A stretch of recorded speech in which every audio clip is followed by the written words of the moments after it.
Magandang araw everyone, it's me Kay Branch at nandito tayo ngayon sa ating Rick Skin Mini Perfume Collection Review, Honest Review. So kung naalala ninyo, umorder tayo sa TikTok ng kanyang Mini Perfume Collection Set.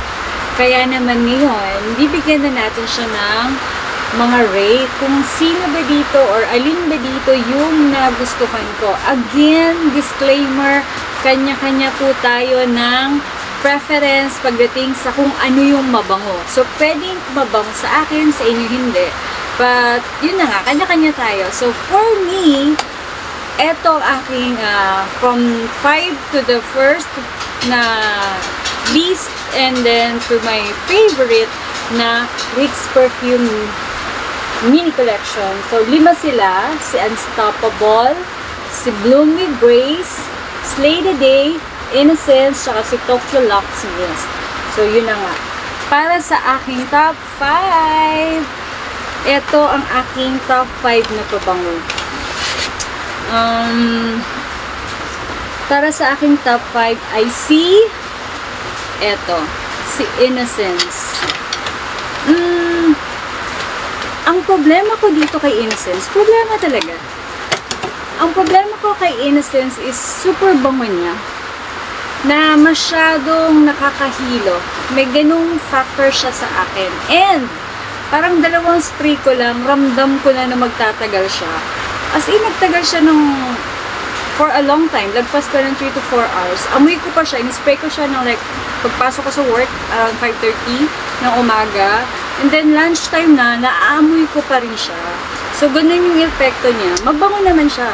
In fairness, mabango. Alam mo yung mga old style ng mga panahon ng 80s, ng mga, Avon, ganyan, Sweet Honesty. Ganun siyang effect. So, tumatagal to. Hindi mo siya kailangang spray ng maramihan. Parang 2 lang yung ginamit ko, yun na siya. Sobrang bango na siya maghapon. For me, for me. So, hindi ko siya masyadong bet kasi may halo factor ako dahil sa sobrang amoy niya. So, siya ang aking top 5.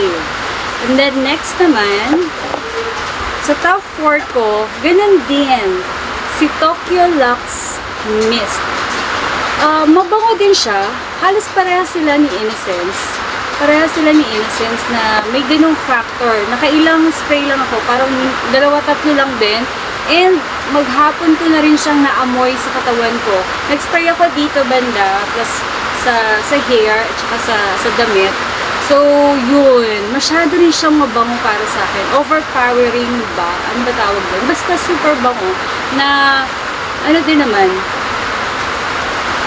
tawag ito, pang-social yung amoy niya. Pero, meron din siya sa akin, parang, alam niyo yun, yung sakit ng ulo factor dahil sobrang bango. But, kung sa inyo, bet nyo, walang problema. So, mabango siya mabango. So, again, top 5, Innocence. Top 4 ko, si Tokyo Lux. Ang top 3 ko, itong last 3 ko, ayan, sa last 3 ko, actually, hindi ko lang, nahihirapan ako, to be honest, kasi iba-iba yung amoy nila. Pero, ang aking top 3 for me ay si Slay the Day. Spray tayo.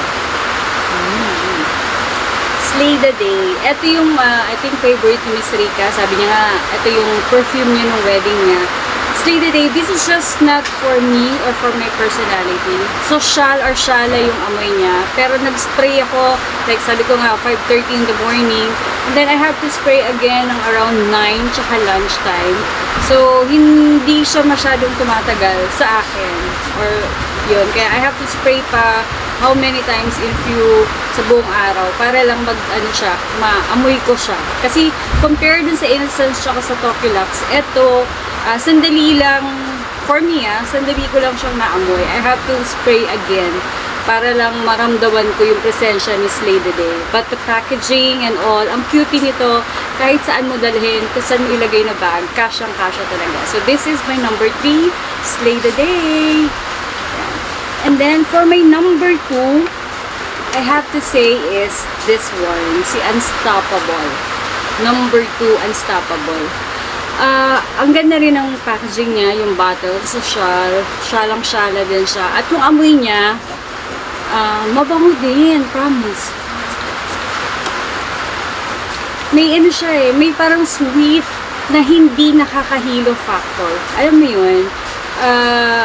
Eto parang the whole day, twice ko lang din siya. Morning tsaka around lunchtime, nag-spray din ako. Ganon siya. Compare kay Slay the Day na ilang beses ko na-spray para lang maamoy ko. Eto naman parang yan nga. 2 beses lang ako maghapon nag-spray. And ano siya, natukitan ako sa smell niya. Social lang talaga.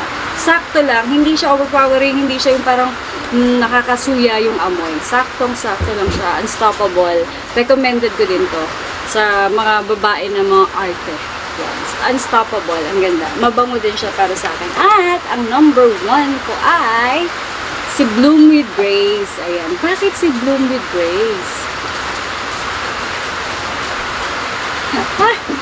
Ayan. Bakit Bloom with Grace? Kasi kaamoy niya si Jo Malone na English Pear and Freesia ba yan? So, nung una, hindi ako nababanguhan sa Jo Malone or sa ganitong amoy. Pero you know, alam mo yun, nai-love ka and na-appreciate mo na nagtatagal siya sa amoy maghapon din sa akin alos parang 2 beses ko din siya in-spray morning tsaka lunchtime. And gusto ko yung amoy ko. Pag ito yung pabango ko, gusto ko siya, I feel good. So, ito yung number 1 ko sa Rick Skin Mini Perfume Collection. I would siguro mag-prefer siya sa kanong mas bigger nito.